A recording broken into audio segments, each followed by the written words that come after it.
Hello dear, कैसे हैं आप लोग। आई होप आप लोग ठीक होंगे। तो आज हम कर रहे हैं एनपीओ का लेक्चर नंबर 11 और इसमें मैंने आपको पिछले लेक्चर में बताया था कि कुछ क्वेश्चन कराने बाकी है।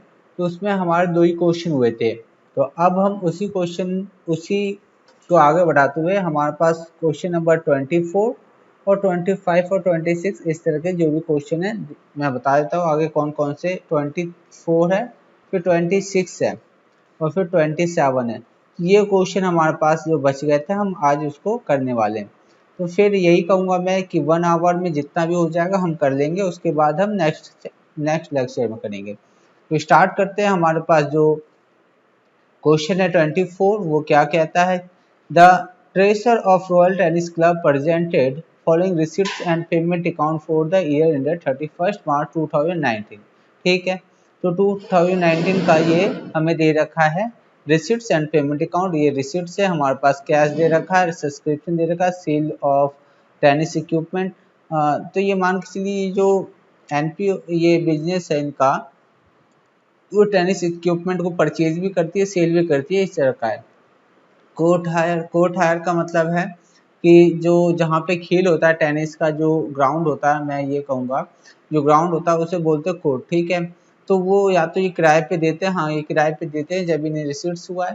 तो ये इस तरह से कोर्ट हायर का रिसिट्स और सेल ऑफ बॉल। तो ये कुछ मैंने बताया जैसे कि पहले इक्विपमेंट ये बेचते भी है, तो ये सेल ऑफ बॉल्स बेचने पे इतना 37,000 ये उन्हें मिला है। कहता परचेज ऑफ बॉल परचेज किया 40,000 का। Creditor for tennis equipment creditor है, जहाँ से वो खरीदते वो क्रेडिटर, उनको पेमेंट कराया उन्होंने 2,40,000 का। Making and repair of tennis court, जिस ग्राउंड में वो खेलते हैं उनको मेकिंग और रिपेयर कराने का 38,000 पेमेंट किया है। इसके बाद कंस्ट्रक्शन ऑफ न्यू कोर्ट, नया ग्राउंड बनाने का 2.5 लाख पेमेंट किया है। और सैलरी एक्सपेंस जो है वो 31,000 का है। और लास्ट में जो उनका कैश बचा वो है 1,32,000। तो ये सारी बातें होती है। इसके बाद he also provide the following additional information. Additional information में ये दे रखा है कि the club tennis court were valued 10 lakh on 1 अप्रैल 2018। तो ये ओपनिंग हमारे पास बता रखा है कि टेनिस का जो कोर्ट की वैल्यू है वो 2018 में इतने की थी, 10 लाख की, और नया जो बनवाया वो 2.5 लाख का है। तो ये अब इसमें ऐड हो जाएगा, देख लेंगे। एसेट्स है ये। टेनिस बॉल इन हैंड, ये स्टॉक हमारा इन हैंड 4,000 का और ये दे रखा है 9,000 का। ठीक है, तो ओपनिंग हमारे पास 4,000 का और क्लोजिंग हमारे पास 9 है। क्रेडिटर को जो पेमेंट किया गया है, क्रेडिटर का पेमेंट ये आउटस्टैंडिंग है, क्रेडिटर को इतना पेमेंट करना था पिछले साल का और करंट ईयर में इतना आउटस्टैंडिंग रह रहा है। सब्सक्रिप्शन बता रहा है पिछले साल का हमारे पास इतना है आउटस्टैंडिंग और इस साल का इतना आउटस्टैंडिंग है। कहता है prepare and income expenditure account ended 31 मार्च 2019, इसको बैलेंस शीट भी हमें बना देना है।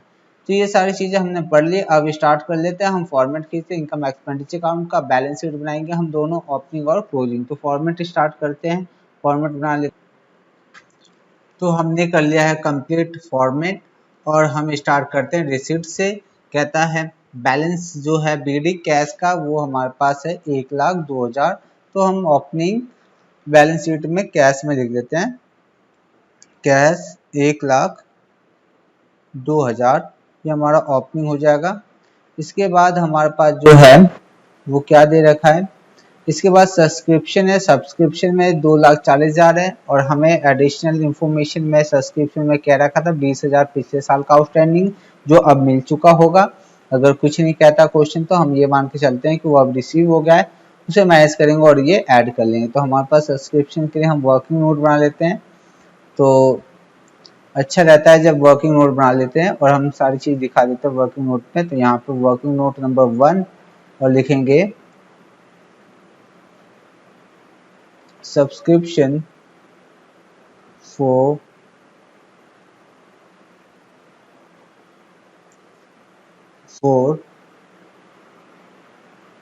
2018-19। ठीक है, मतलब जो हमारा ये साल जो है करंट वो 18-19 का है। तो हम इसके लिए हम सब्सक्रिप्शन निकाल रहे हैं, वो कैलकुलेट कर लेते हैं। ठीक है, तो सब्सक्रिप्शन कितना रिसीव हुआ। Subscription received subscription received in cash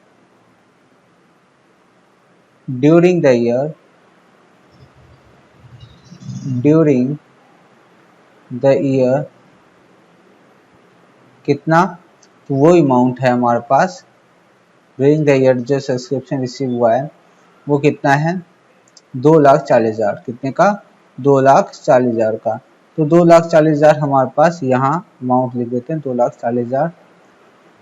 फिर इसमें माइनस कर लेते हैं जो आउटस्टैंडिंग सब्सक्रिप्शन रिसीव हुआ है लास्ट ईयर का, जो हमारा ओपनिंग है वो हमें मिल चुका है, लेकिन वो हमारा करंट ईयर का सब्सक्रिप्शन नहीं है तो हम माइनस कर देता है। तो सब्सक्रिप्शन आउटस्टैंडिंग 20,000 और करंट ईयर का 35,000। 20,000 जो है उसे माइनस कर लेंगे और जो 35,000 है करंट ईयर का उसे प्लस कर लेंगे। तो लिखेंगे plus subscription outstanding subscription and का वो प्लस कर लेते हैं। तो हमारे पास जो अमाउंट है प्लस माइनस करने पे कितना आ जाएगा 2,55,000। तो हमारे पास 2,55,000 करंट ईयर का सब्सक्रिप्शन होता है। ठीक है, लिख लेंगे subscription for current year. Current year कौन सा हमारे पास 18-19। तो ये हमारा सब्सक्रिप्शन हो गया और वर्किंग नोट नंबर 1 था। तो हम यहाँ पे लिखेंगे इनकम में इनकम और ये एक्सपेंडिचर। तो इनकम में हमें सब्सक्रिप्शन कितना आएगा by subscription working note number 1 2,55,000। तो यहाँ पे ये खत्म हुआ। इसके बाद सब्सक्रिप्शन हो गया sale of tennis equipment. Sale of tennis equipment, tennis equipment बेचा गया है इतने का। ठीक है, और यहाँ पे परचेज भी किया है, सेल भी हुआ है, तो सारी चीजें। तो अगर मैं यहाँ पे बहुत सारी चीजें दिखाई दे रही क्योंकि परचेज भी है, सेल भी है ना। और टेनिस इक्विपमेंट की बात करें तो टेनिस बॉल और टेनिस इक्विपमेंट हमारे पास क्रेडिटर भी है।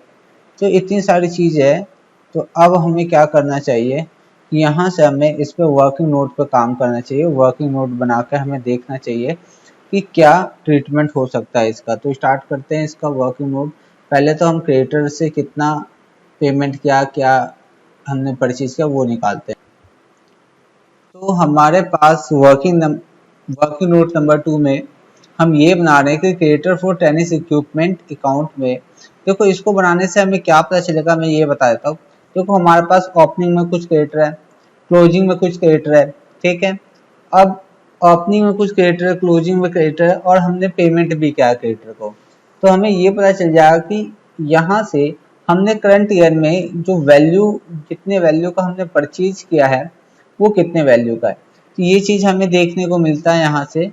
और हमें क्या निकालना है कि परचेज हमने कितना किया है। ठीक है, तो हमें ये परचेज कितना क्या वो निकालने के लिए हमें पता होना चाहिए कि क्रेडिटर का ओपनिंग जो बैलेंस था वो 40,000 है। तो क्रेडिटर हमारे पास लिख देंगे यहाँ पे, क्रेडिटर में 40,000 लिखेंगे। To balance BD. अच्छा एक चीज याद, ये एसेट्स नहीं है, लायबिलिटी है। तो बैलेंस बीडी यहाँ नहीं आएगा, आपका बैलेंस आएगा बाय बैलेंस बीडी कितना है। तो वो अमाउंट है 40,000। वो अमाउंट है 40,000। इसके बाद अगर बैलेंस बीडी आ गया हमारे पास इधर, तो टू बैलेंस सीडी हमारे पास कितना आएगा।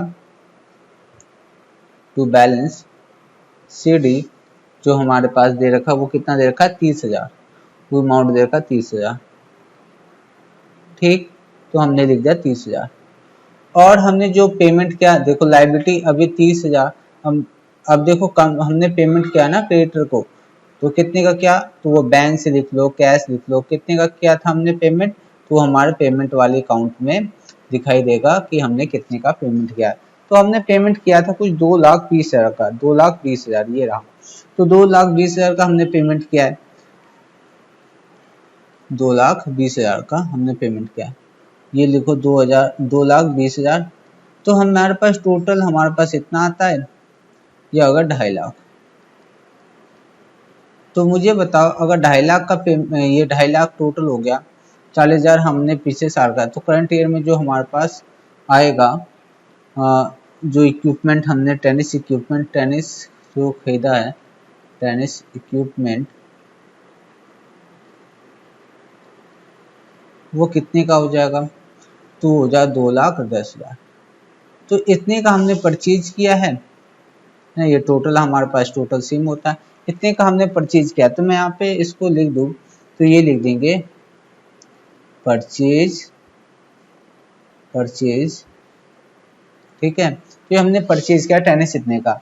अब देखो एक चीज और मैं दिखा दूं यहाँ पे कि हमने परचेज कितने का किया था, 2 लाख। अभी हमने निकाला कि 2,10,000 का हमने परचेज किया है, और उस 2,10,000 का परचेज करने के बाद हमने उसी इक्विपमेंट को बेचा है कितने का, 3,05,000 का, 3,05,000 का बेचा है। तो मुझे बताओ यहाँ पे कि हमें प्रॉफिट हुआ कि लॉस हुआ। हमें प्रॉफिट हुआ कि, देखो अब यहाँ पे एक चीज और बता दूं मैं कि tennis equipment,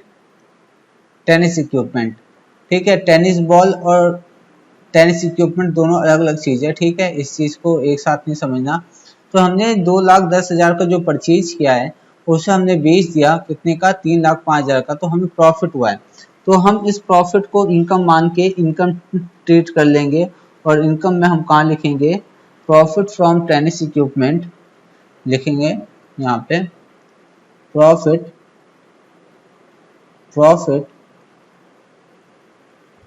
from tennis equipment,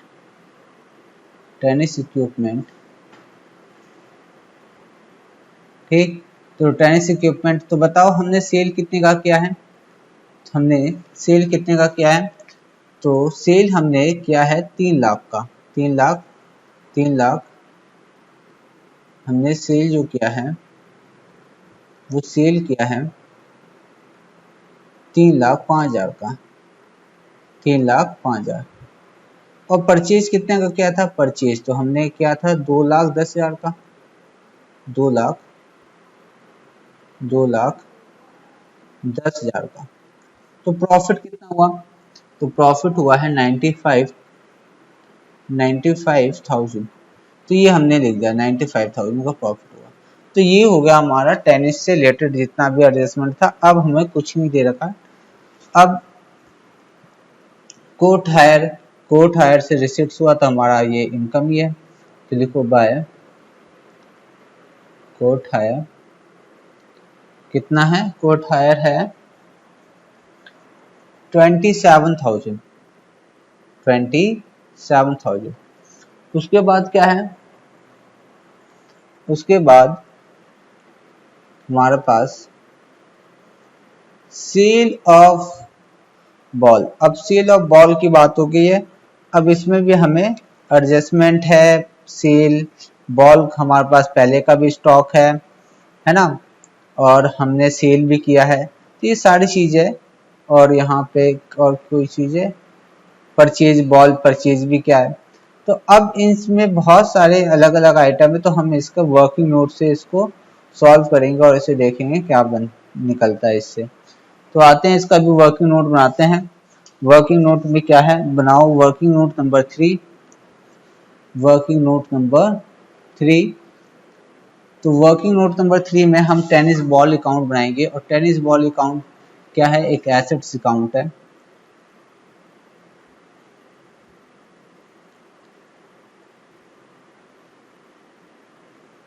तो लिखेंगे यहाँ पे टेनिस बॉल अकाउंट,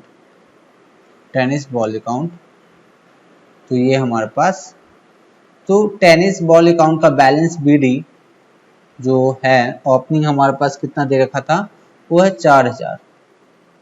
और इसका क्लोजिंग कितना दे रखा है, बैलेंस सी डी, इसका क्लोजिंग कितना दे रखा है हमें, वो दे रखा 9000, कितना 9000। इसके बाद by balance C D B D कर दिया हमने। अब हमें क्या करना है, हमने देखा कि इसको बेचने पे जो बैंक में जो इनकम आया होगा, बैंक में जो कैश आया, कितने का बेका, बेका कितने का है, तो बेका है, हाँ बेका क्या है, ऊपर देख लेते हैं जाकर कितने का बेका और कितने का परचेज किया है। देखो बेका गया है, सेल जो क्या है वो 37,000 का है और परचेज किया है 40,000 का। तो यहाँ पे अगर परचेज करेगा तो ये बढ़ेगा, एसेट बढ़ता है, तो हम लिखेंगे कैसे परचेज हुआ, बैंक से हुआ है और 40,000 का, कितने का, 40,000 का। तो 40,000 का हमने यहाँ पे लिख दिया। अब मुझे बताओ यहाँ पे टोटल मैं कर रहा हूँ, टोटल मैं कर देता हूँ यहाँ पे भी। 44,000 का हमारे पास एसेट्स होगा, है ना, जब हम खरीद लेंगे तो एसेट कितने होगा, 44,000 का हो जाएगा। 9,000 का बच गया, तो मैं 44 में से, मैं समझाने की कोशिश कर रहा हूँ, यहाँ पे समझना वर्ड को। 44,000 में से अगर मैं 9,000 को अगर बचा लूँ अपने पास, तो 35,000 का ही हमने बेका होगा कॉस्ट पे। लेकिन 35,000 की चीज को, इसमें बैलेंसिंग फिगर कितना आ रहा है, इसमें अगर यहाँ पे 35,000 की चीज, 35 कहने का मतलब फिर से बताता हूँ, समझ यहाँ पे 44,000 की हमारी चीज है, 9,000 बचा हुआ है, तो 44 में से 9 गया तो कितना आया, 35 आया। लेकिन इस 35,000 की चीज को बेचा कितने का, हमने बेचा है क्वेश्चन में देखो तो 37,000 का बेचा है, कितने का बेचा है, 37,000। तो बैंक में हमारा कितना है, 37,000। तो ये 2,000 ये एक्स्ट्रा है और ये 2,000 जो है वो क्या है, प्रॉफिट है, और प्रॉफिट है तो हम इस साइड लिखेंगे। तो ये प्रॉफिट कहाँ जाएगा, इनकम एंड एक्सपेंडिचर अकाउंट में, और ये होगा profit on sale of balls. तो ये होगा, ठीक है, इनकम एक्सपेंडिचर में जाएगा, और ये क्या है, बैलेंसिंग फिगर, ये बैलेंसिंग फिगर। तो ये सारी चीजें मैंने आपको समझाई है, अच्छी चीज है इसमें। तो हमारा इनकम एक्सपेंडिचर में इनकम साइड में कहाँ जाएगा, प्रॉफिट में जाएगा, प्रॉफिट में, सॉरी इनकम प्रॉफिट एक ही चीज है, तो लिखेंगे यहाँ पे इनकम साइड में by profit on sale of balls. तो कितने का हुआ, 2,000 का हुआ, तो 2,000 का हमने ये डाल दिया यहाँ पे, 2,000 हमारा कंप्लीट हुआ ट्रीटमेंट। अब ये सारी चीजें खत्म हो गई मेरे हिसाब से, हमने रिसीट साइड हमने फिनिश कर दिया है। अब आ जाओ परचेज ऑफ बॉल, ये तो परचेज ऑफ बॉल्स हो गया, क्रिएटर इक्विपमेंट ये कर ही दिया, ठीक है। Making and repairing of tennis court, तो 38,000 है, तो ये एक्सपेंडिचर है, ये तो खर्चा है हमारा, तो हम इसको लिख लेंगे एक्सपेंडिचर साइड, लिखेंगे to making and repairing of tennis court of tennis courts, tennis court 38,000, कितना है, 38,000। तो ये हो गया। इसके बाद हमारे पास आगे क्या दे रखा है, आगे देख लेते हैं। तो आगे हमारे पास जो दे रखा है वो है कंस्ट्रक्शन ऑफ न्यू कोर्ट्स। तो न्यू कोर्ट्स बनाने का कंस्ट्रक्शन करते हैं तो वो हमारा एसेट्स होता है ना, नया ग्राउंड बन गया तो वो एसेट्स की तरह ट्रीट कर लेंगे उसे। सन्ड्री एक्सपेंस हमारा हो जाएगा, तो मैं पहले इसको कर लेता हूँ कंस्ट्रक्शन ऑफ न्यू कोर्ट। तो हमारे पास देखो, मैं ओपनिंग में हमें साफ साफ कह रखा था यहाँ पे कि हमारे पास जो चीजें, अच्छा इससे पहले हम एसेट्स को आगे बढ़ाएं, तो यहाँ पे ओपनिंग और क्लोजिंग में जो एसेट्स है हम उसको तो फिर कर लेते हैं साथ साथ। तो टेनिस का हमारे पास ओपनिंग बैलेंस जो था टेनिस बॉल का इन हैंड हमारे पास 4,000 था, तो opening stock of tennis ball वो है 4000 का। ठीक है, आउटस्टैंडिंग सब्सक्रिप्शन भी था, ये कैसे भूल सकते हैं। सब्सक्रिप्शन आउटस्टैंडिंग सब्सक्रिप्शन कितना था, तो हमारे पास आउटस्टैंडिंग सब्सक्रिप्शन था 20,000। और टेनिस कोर्ट भी हम जानते हैं हमारे पास एडजस्टमेंट में दे रखा टेनिस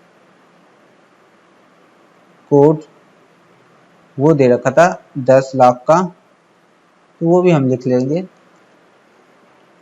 एक चीज और हमने देखा था कि क्रेडिटर भी था हमारे पास, तो क्रेडिटर फॉर टेनिस इक्विपमेंट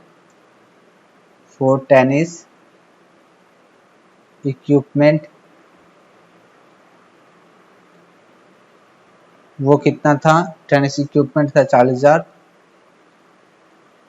ठीक है, तो ये सारी चीजें तो हमारे पास था। हमारे पास और एक चीज और, स्टॉक ऑफ टेनिस भी हमारे पास है।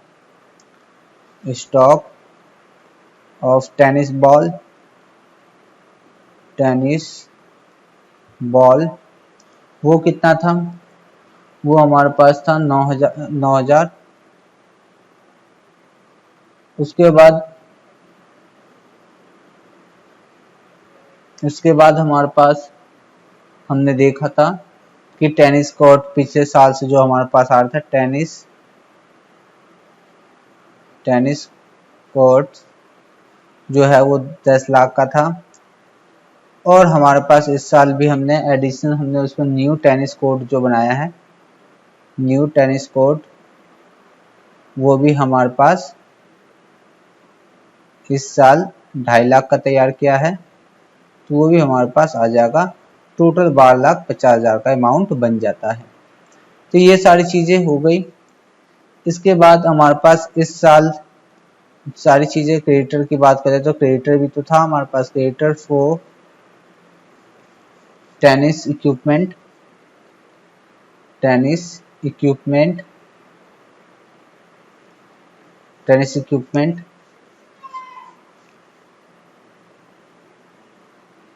ठीक है, तो वो था कितने का, 30,000 का। तो ये सारी चीजें, अच्छा टेनिस कोर्ट हो गया, टेनिस सैंडरी एक्सपेंडिचर भी था। इसके बाद सैंडरी एक्सपेंडिचर 31,000 वो लिख लेंगे। तो सैंडरी एक्सपेंस 31,000, तो ये हो गया हमारे पास 31,000। इसके बाद हमारे पास बैलेंस सीडी है, ये हमारे पास कैश है 1,32,000, हम लिख लेंगे कैश।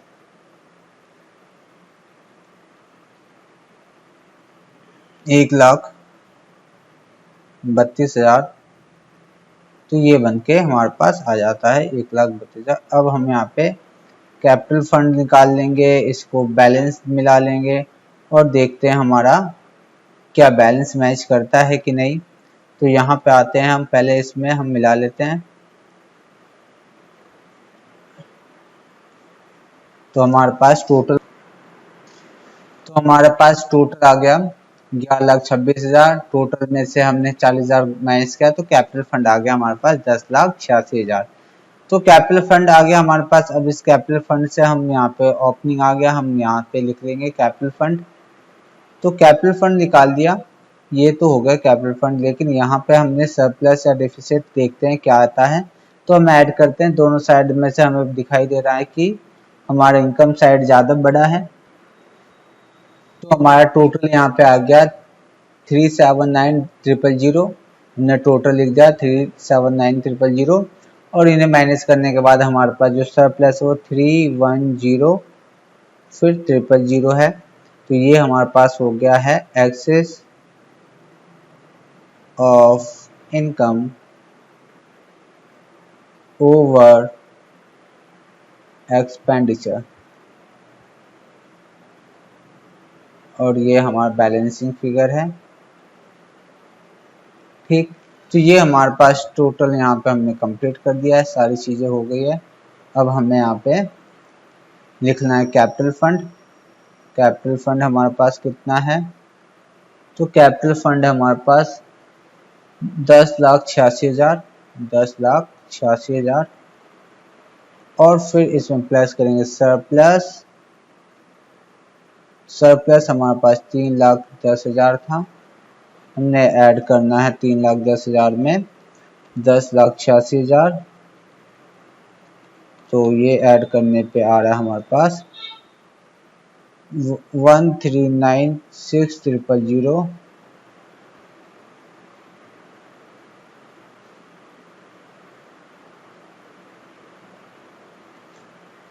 000।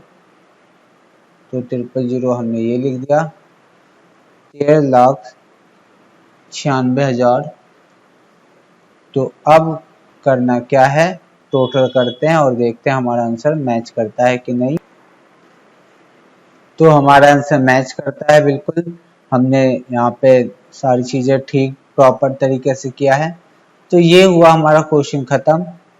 इस क्वेश्चन में कुछ नहीं था ऐसा जो हमें नहीं आता है, सारी चीज़ें, कुछ अकाउंट हमें नहीं आता था यहाँ पे, तो मैंने आपको बता दिया है। आपको अगर नहीं आता है तो इसमें से ये टेनिस अकाउंट और क्रिएटर अकाउंट बनाना सीख सकते हैं। तो इसमें कुछ नहीं है। अब चलेंगे हम नेक्स्ट क्वेश्चन की तरफ। क्वेश्चन नंबर 26 हम करने चल रहे हैं। क्वेश्चन नंबर 26 करना है अब हमें। तो क्वेश्चन नंबर 26 में क्या दे रखा है, पढ़ ले पहले उसको। तो क्वेश्चन नंबर 26 है, following is the receipts and payment account of Mumbai Club for the year ended 31st March 2018. 18 receipts and payment account for the year ended 31st March 2018। तो हमें रिसिप्ट्स एंड पेमेंट अकाउंट दे रखा है 31st March 2018 का। इसमें हमारे पास cash का हमारा opening balance दे रखा है। इसके बाद हमारे पास इंटरेस्ट फीस दे रखा है। जब तक हमें इंटरेस्ट फीस के बारे में पता नहीं हो, हम मानते हैं ये हमारा इनकम होता है। अगर ये इंटरेस्ट फीस कैपिटलाइज करने के लिए कहा जाता है तो हम इसको लायबिलिटी साइड लिख लेते हैं, ठीक है, ये बात हमें पता है। सब्सक्रिप्शन रिसीव हुआ है 16-17 का। 16-17 का पिछले साल का आउटस्टैंडिंग था जो रिसीव हुआ है। और हमारा करंट ईयर जो है 17-18 करंट ईयर का, करंट ईयर में रिसीव हुआ है 16,90,000। और हमारा नेक्स्ट ईयर के लिए एडवांस जो रिसीव हुआ है 30,000, ठीक है। और टोटल हमें रिसीव हुआ है 17,40,000।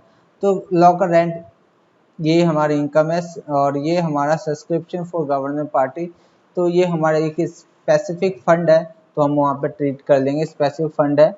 और रेंट हमारा पेमेंट किया गया है। स्टेशनरी एक्सपेंस है, स्टेशनरी एक्सपेंस इतने का पेमेंट किया गया है। वेजेस है, बिलियर्ड टेबल एसेट से, रिपेयर एंड रिन्यूअल्स जो है हमारा एक्सपेंस है। इंटरेस्ट हमारा एक्सपेंस है। और हमारा लास्ट में जो कैश बचा वो हमारा कैश बचा है। अब स्टेशनरी की एडजस्टमेंट में दे रखा है स्टेशनरी एक्सपेंस 31,200 से related to the year ended 31st March 2017। 31,000 जो पेमेंट किया गया है वो इसमें पेमेंट हो चुका है, जो पिछले साल का था। और outstanding for the year 31st मार्च ये 36,400 करंट का स्टेशनरी का आउटस्टैंडिंग है। तो ये सारी चीज़ें हमें बता रखा है। स्टेशनरी का हम वर्किंग नोट बना लेंगे।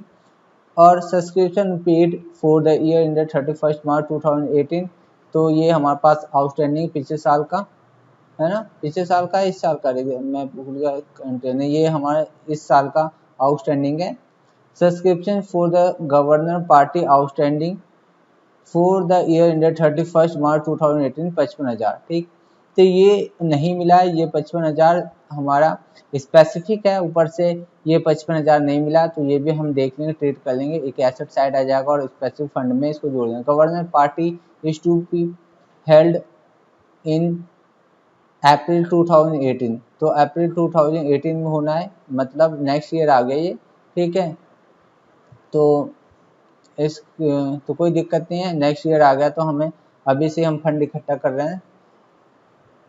The club on sport material of value 16 lakh, इसके पास अपना खुद का स्पोर्ट्स मटेरियल 16 लाख का, जो कब से आ रहा है इसका 1 अप्रैल 2017।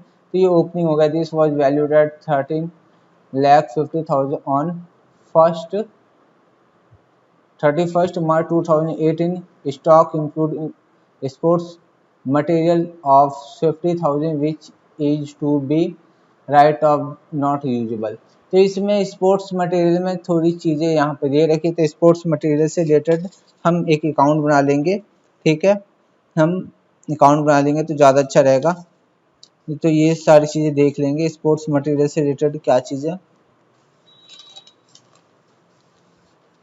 ठीक, तो या हम इसको कहीं भी लिख सकते हैं, यहाँ पे अकाउंट बना सकते हैं, इसको ऐसे भी लिख सकते हैं। देख लेंगे क्या करेंगे आगे, तो इसको छोड़ते हैं, आगे वाली लाइन पढ़ते हैं। आगे कहता है club the club took a loan of 20 lakh in the year ended 31st March 2017 में ही इन लोगों ने लोन ले रखा था। तो ये ओपनिंग लोन लायबिलिटी साइड होगा हमारे ओपनिंग बैलेंस शीट में। Prepare income expenditure account for the year ended 31st March 2018 and balance sheet as on the date. तो हमें इस डेट को बैलेंस शीट भी बनाना है। ये सारी चीज़ें हमें दे रखा है। तो स्टार्ट करते हैं, बहुत बड़ी बात तो है नहीं, कुछ चीज़ इसमें नए है तो हम देख लेंगे क्या चीज़ें नई है इसमें। तो स्टार्ट करेंगे। क्वेश्चन नंबर हमारा है 26, सॉल्यूशन करने जा रहे हैं हम इसका 26 का। तो सबसे पहले बनाएंगे हम इनकम एक्सपेंडिचर अकाउंट। तो स्टार्ट करते हैं, हमने बना लिया हमने इनकम एक्सपेंडिचर अकाउंट। तो स्टार्ट करते हैं। हमारे पास है बैलेंस बीडी और ये है 30,000। 30,000 हमारे पास बैलेंस बीडी है। हमारा ओपनिंग कैपिटल तो सॉरी ओपनिंग कैश है, हम लिख लेते हैं यहाँ पे कैश 20,000 है। 20,000 हमने लिख लिया। इसके बाद हमारे पास नेक्स्ट जो इंटर्न्स फीस, हमें पता है इंटर्न्स फीस अगर हमें स्पेसिफिक नहीं बता रखा है, कैपिटलाइज नहीं करना है, तो हम इसे इनकम मानेंगे बाय इंटर्न्स फीस।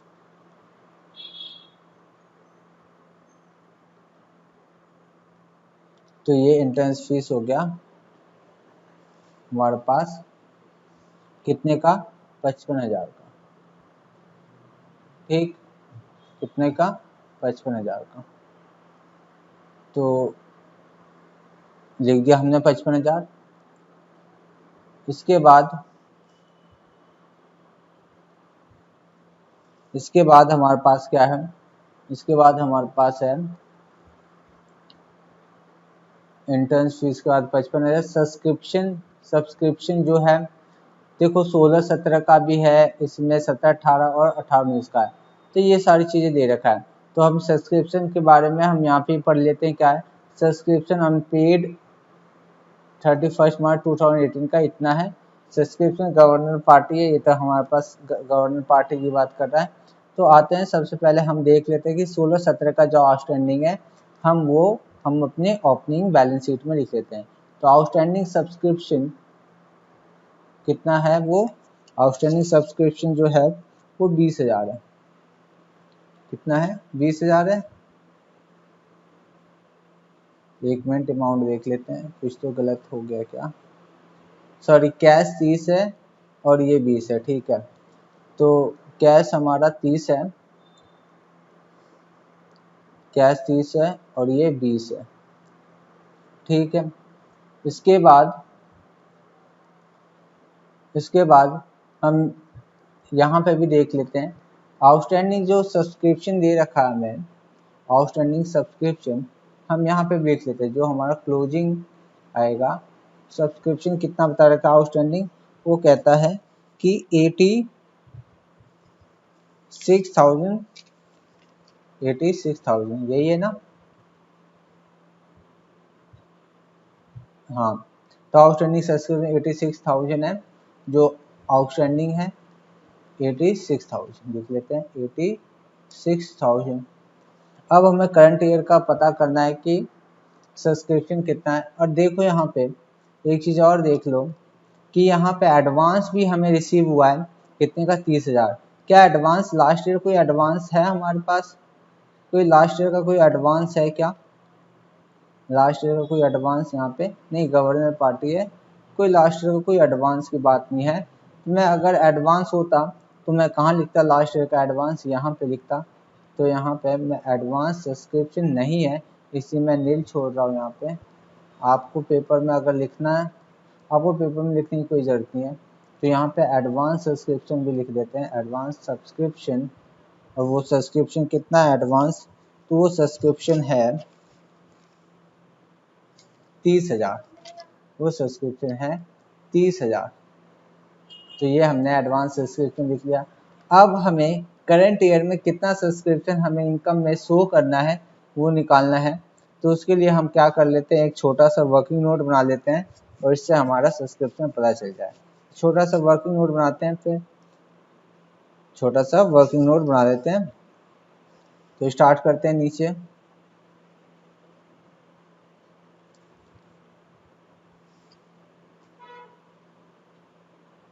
लिखेंगे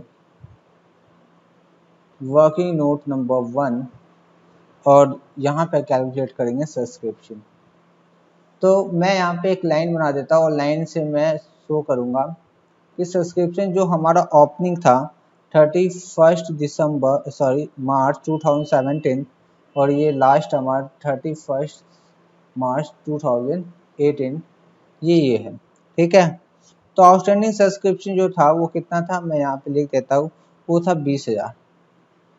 क्या यहाँ पे कोई एडवांस था, ओपनिंग कोई सब्सक्रिप्शन एडवांस में कोई, ठीक है, ओपनिंग में कोई एडवांस सब्सक्रिप्शन था, नहीं है, तो वो हम नील लिख लेते हैं। क्या यहाँ पे आउटस्टैंडिंग सब्सक्रिप्शन है कोई, आउटस्टैंडिंग सब्सक्रिप्शन, तो आउटस्टैंडिंग सब्सक्रिप्शन था 86,000, 86,000।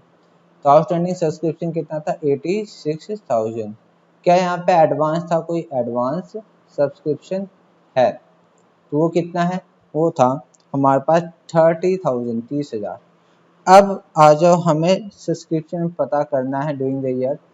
तो हम देखो कई तरीके हैं। अब देखो हम करंट ईयर का भी लेके चल सकते हैं, करंट ईयर से ही हम कर सकते। सब्सक्रिप्शन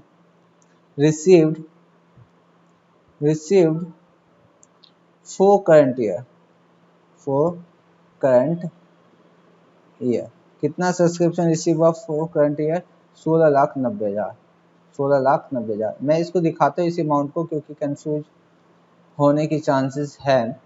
देखो इससे पहले हम क्या लिखते थे, हम टोटल लिखते थे। यहाँ पे मैंने यहाँ पे टोटल ना लिख के मैंने करंट ईयर का ही लिख दिया कि मैंने सब्सक्रिप्शन जो करंट ईयर में रिसीव किया वो 16,90,000, ठीक है। तो मैंने यहाँ पे 16,90,000 आपको दिखाया, ठीक। अब जो आउटस्टैंडिंग, अब इसमें करंट ईयर का आउटस्टैंडिंग जो चीजें, सारी चीजें करंट ईयर की देखनी है। अब हमें पिछले साल का, इस साल का, आगे साल का कुछ नहीं देखना है, हमें करंट ईयर का सब कुछ देखना है यहाँ पे।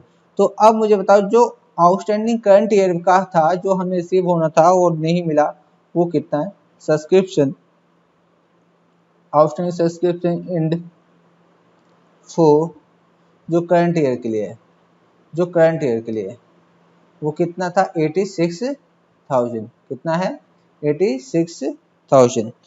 तो 86,000 हमारे पास वो वैल्यू है, वो लिख देंगे। तो 86,000 है,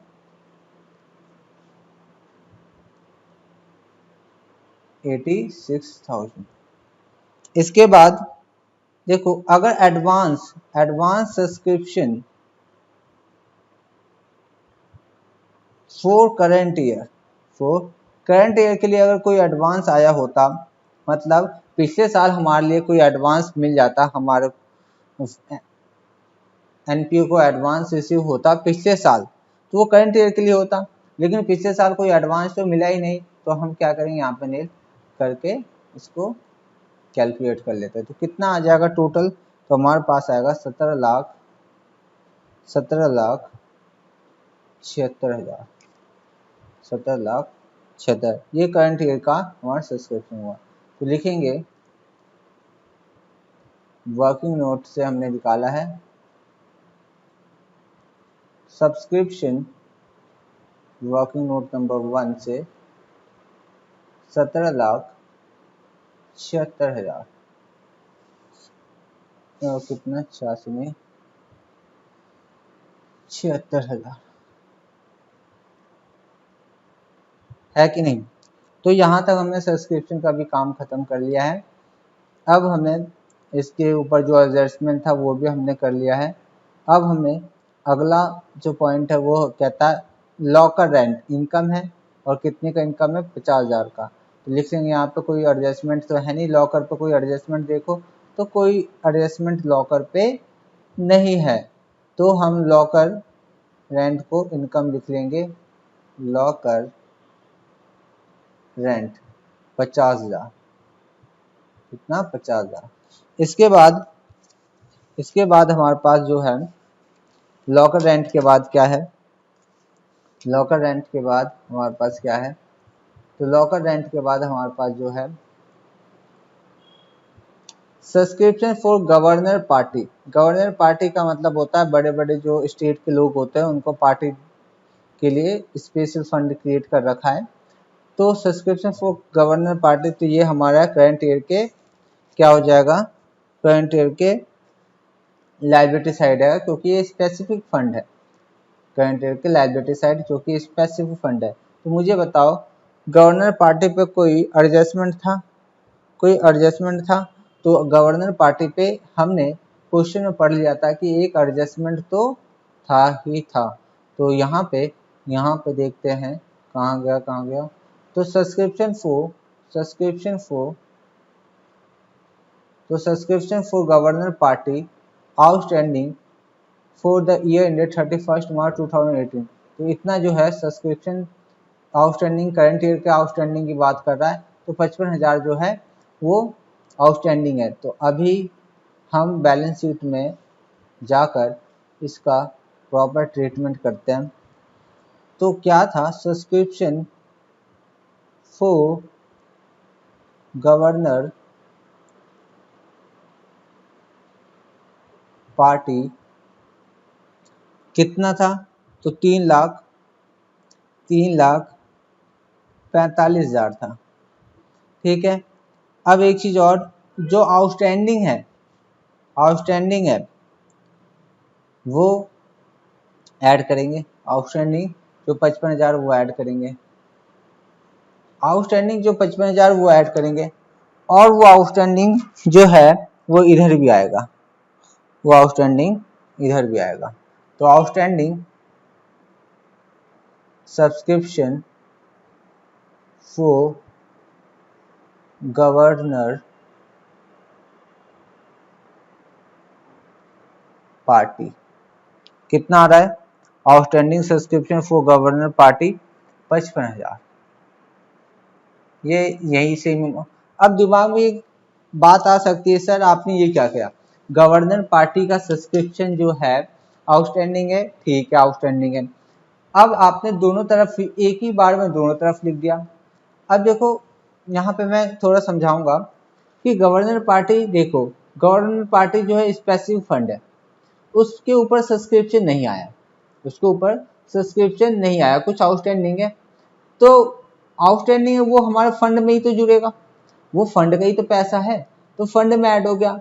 अच्छा ये अभी हमें रिसीव करना है, तो अभी अगर हमें रिसीव करना है तो वो एक एसेट्स भी तो है, तो एसेट्स भी है, इसलिए हमने एसेट साइड में आउटस्टैंडिंग सब्सक्रिप्शन लिखा है। अगर ये बात नहीं समझ में आई हो तो मुझे एक बार मैसेज कर देना, मैं इसको और बता दूंगा, क्या डिटेल में और समझा दूंगा। वैसे मुझे लगता है आपको ये बात समझ में आ गई होगी। तो आगे बढ़ते हैं हम, आगे क्या है, गवर्नर पार्टी हो गया है, इसके बाद आगे हमें क्या मिलता है, रेंट है, रेंट पे कोई एडजस्टमेंट देख लेते हैं, रेंट पे कोई एडजस्टमेंट है, रेंट पे कोई एडजस्टमेंट नहीं है सर, आगे बढ़ो, कोई देख लो कहीं मिल जाए, रेंट पे कोई एडजस्टमेंट नहीं है, तो रेंट पे कोई एडजस्टमेंट नहीं थी, तो सारा एक्सपेंस मान के हम लिख देंगे रेंट, और रेंट कितना है, रेंट हमारा 5,20,000 है, रेंट हमारा 5,20,000 है।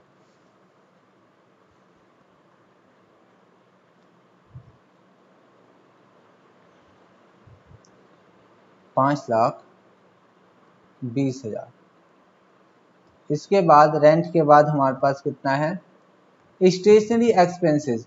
अब देखो स्टेशनरी एक्सपेंसेस यहाँ पढ़ा, ये कितना है 3,06,800, और स्टेशनरी एक्सपेंस में 31,000 रिलेटेड टू 2017 पिछले साल का रिलेटेड है, आउटस्टैंडिंग जो करंट ईयर का इसका, तो इस पे तो हमें कुछ करना है एडजस्टमेंट। तो अब स्टेशनरी के लिए हमें छोटा से एक बना दे तो अच्छा रहेगा। छोटा सा हम एक वर्किंग नोट बना लेते हैं और वहाँ पे सारी स्टेशनरी की बात हम देख लेंगे कि क्या स्टेशनरी में है। तो वर्किंग नोट नंबर 2 मैं यहाँ पे फिर दिखाऊंगा आपको कि किस तरह से समय चल रहा है और समय क्या कह रहा है हमें। तो हमें पिछले साल का जो हमारा 16 और 17 है, करंट ईयर हमारा जो है, जो हमने पेड किया है करंट ईयर में, वो पेड अमाउंट जो है वो 3,06,800 इतने अमाउंट पेड किया है। ये हमारा करंट ईयर ख़त्म हुआ 18 को, और यहाँ पे आउटस्टैंडिंग बताया गया है 36,400। ठीक है, ओपनिंग में भी कोई आउटस्टैंडिंग था, वो था, ये डेट लिख लेता हूँ ओपनिंग का डेट, और इस डेट पर आउटस्टैंडिंग जो है वो 31,200 है। तो ये बातें 31,200 है। तो ये बातें हमें क्वेश्चन कहता है, बताता है हमें। अब हमें स्टेशनरी का एक्सपेंस पता करना है, तो हम लिखेंगे पहले हमने कितना अमाउंट पेड किया, पहले ये लिख लेते हैं। Stationery expense paid during the year वो है 3,06,800। इसमें माइनस करो आउटस्टैंडिंग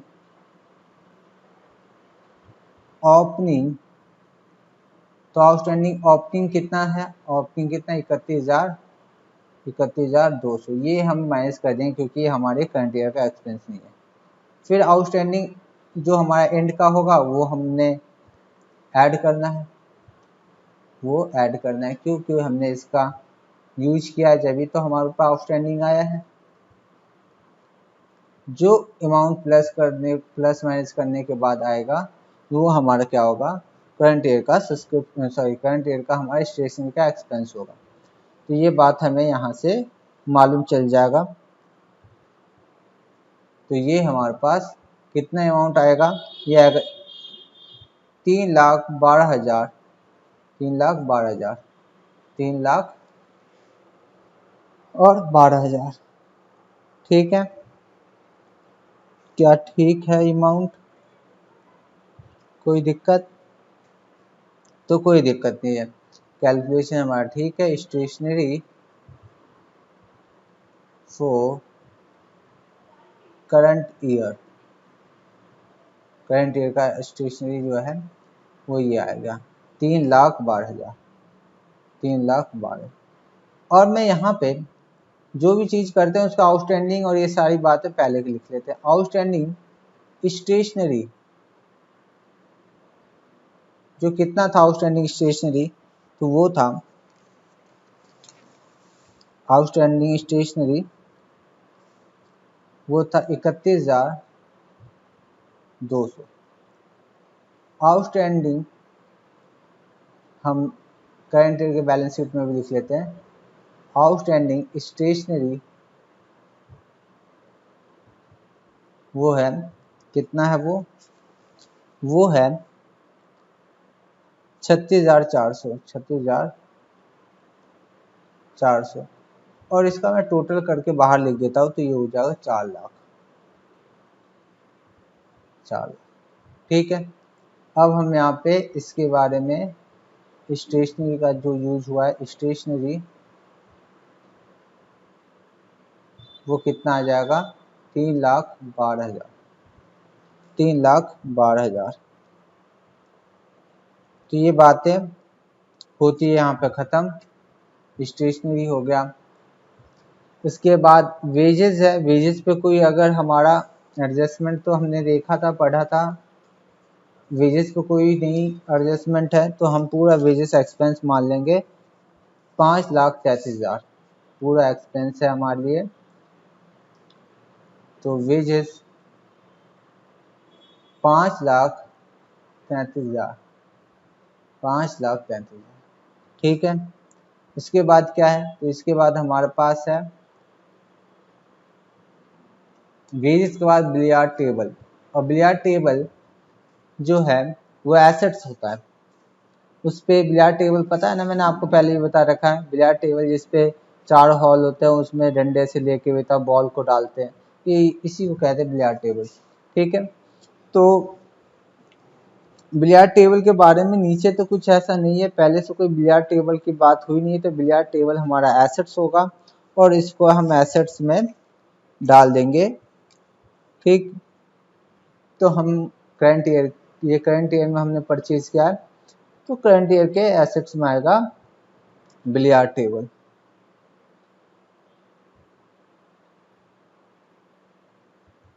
बिलियर्ड टेबल कितने का, 3,90,000, 3,90,000।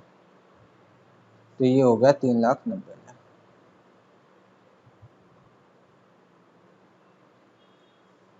वेजेस हो गया। Repair and renewals, repair renewals एक एक्सपेंस है जो हमने पूरा कर दिया, एक्सपेंस पूरा करंट ईयर में ले लिया बेनिफिट, तो हमारा टोटल आ जाएगा 80,600 ही हमारा अमाउंट आएगा।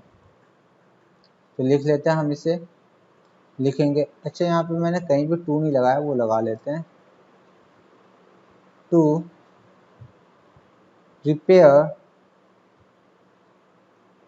एंड रिन्यूअल, वो कितना है, 80,600। इसके बाद क्या है हमारे पास, इसके बाद हमारे पास जो है वो है इंटरेस्ट।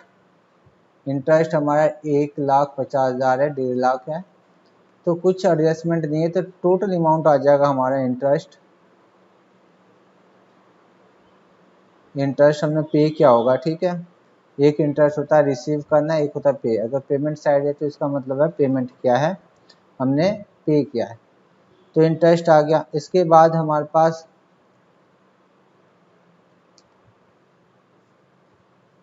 इसके बाद हमारे पास देता है कैश का बैलेंस, बीडी बता रहा है 2,39,600। तो हम देख लेते हैं अपने करंट ईयर के बैलेंस शीट में कैश अमाउंट कितना है। कैश अमाउंट, तो कैश अमाउंट हमारे पास 2,39,600, 2,39,600 ये अमाउंट है। अब देख लेते हैं लास्ट में कुछ बचता है, हम उसका भी एडजस्टमेंट कर लेते हैं। एडजस्टमेंट अच्छी तरह से पढ़ लेते हैं पहले, तो इसको मैं साफ करके दोबारा में आपका ध्यान इधर डालता हूँ। तो स्टेशनरी तो हो गया, आउटस्टैंडिंग ये हो गया, इसको ख़त्म करो। इसके बाद ये सब्सक्रिप्शन का भी काम हमने ख़त्म ही कर दिया है, ठीक है। तो ये दो चीज़ें हमने ख़त्म कर लिया है और इससे चीज़ें, सारी चीज़ें ख़त्म। अब club on the sports material value इतना, तो क्लब के पास स्पोर्ट मटेरियल जो था ओपनिंग में इतना था। कहता है this was value at 13,50,000 on on 31 March 2018। तो ये ओपनिंग और एक क्लोजिंग है। कहता है स्टॉक इंक्लूड स्पोर्ट्स मटेरियल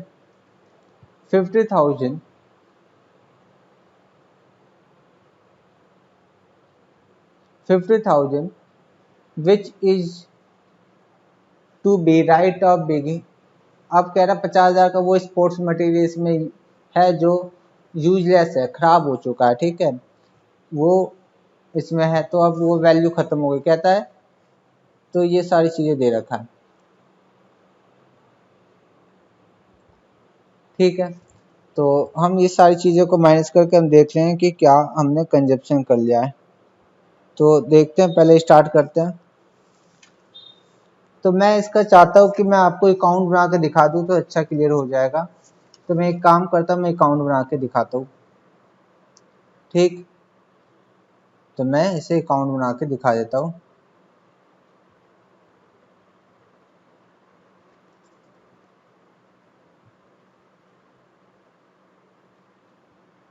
कहीं कुछ और तो नहीं बच गया इसमें।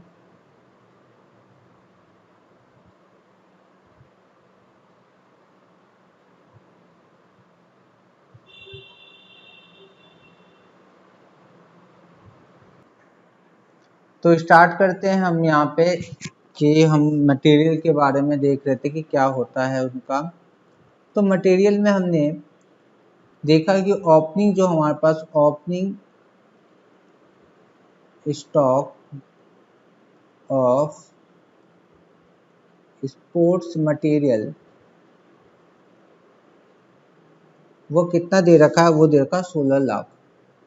ठीक है, अब मुझे बताओ अगर 16 लाख अगर स्पोर्ट्स मटेरियल ओपनिंग में था और क्लोजिंग जो बचा है, या मैं ये कहूँ कि एंड में जो बचा है closing stock of sports material 13,50,000 बचा है कि नहीं? 13,50,000 बचा है ना, ऐसा कहा गया है कि 13,50,000 की वैल्यू बची है। तो इसका मतलब जो हमने यूज कर लिया होगा, अब 13,50,000 बचा कैसे, ये हुआ क्या, इसमें जो 2.5 लाख की कमी आ गई वो ऐसा क्या हो गया जो कम हो गया? तो आप बोलोगे डेप्रिसिएशन लग गया होगा। ठीक है, तो डेप्रिसिएशन लग गया होगा तो डेप्रिसिएशन के बारे में बताना चाहिए क्वेश्चन में, तो डेप्रिसिएशन तो नहीं बताया। तो मान लेंगे कि हमने इसको क्या किया है, कंज्यूम कर लिया है। क्या कर लिया है? कंज्यूम कर लिया है। तो कंज्यूम स्पोर्ट्स मटेरियल वो कितना आया, वो आएगा 2.5 लाख। इन दोनों का जो डिफरेंस है 2.5 लाख। ठीक है, तो 2.5 लाख हमने कंज्यूम कर लिया। ये बात समझ में आ गई, ये बात समझ में आ गई। ठीक है, एक चीज और मैं वर्किंग नोट नंबर 4 बना के समझाता हूँ। देखो बात, एक चीज और इसमें कहा गया है कि जो क्लोजिंग स्टॉक में था ना, क्लोजिंग स्टॉक में, तो ये क्लोजिंग स्टॉक है नहीं, ये क्लोजिंग स्टॉक है नहीं। इसमें एक चीज और ये बताया गया है कि इसमें से जो 3 लाख जो हमारे पास 3 लाख वैल्यू ऑफ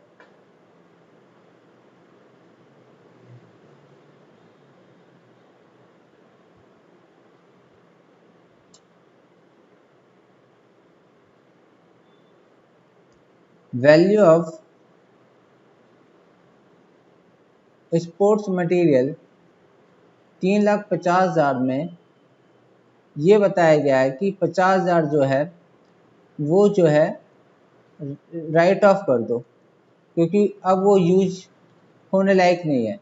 तो क्लोजिंग स्टॉक जो हमारे पास आएगा वो सिर्फ 13 लाख आएगा। ये आ गया हमारे पास क्लोजिंग स्टॉक। क्लोजिंग स्टॉक, अब सर आपने क्यों माइनस कर दिया? ये तो साफ साफ कह रहा था कि 50,000 जो है 13,50,000। देखो यहाँ पे बात समझना, यहाँ पे कहता है कि इसको sports sorry stock include sports material 50,000 which is right of. कहता है यहाँ पे इसमें जो 50,000 का स्टॉक है वो इंक्लूड है जो राइट ऑफ होना है, क्योंकि वो नॉट यूजेबल है, अब वो उसको यूज नहीं कर सकता हमारे पास।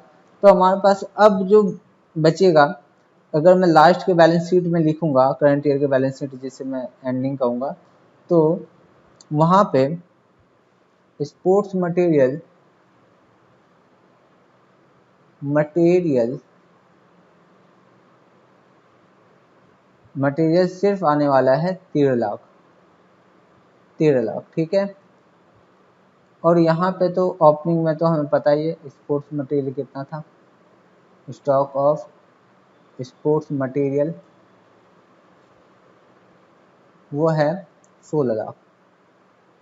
ठीक, और जो इसमें हमने राइट ऑफ करा है, जो हमने इसमें कमी किया है, वो हमारे एक्सपेंडिचर में ट्रांसफर किया जाएगा। तो पहले तो हम लिख लेंगे टू स्पोर्ट्स मटेरियल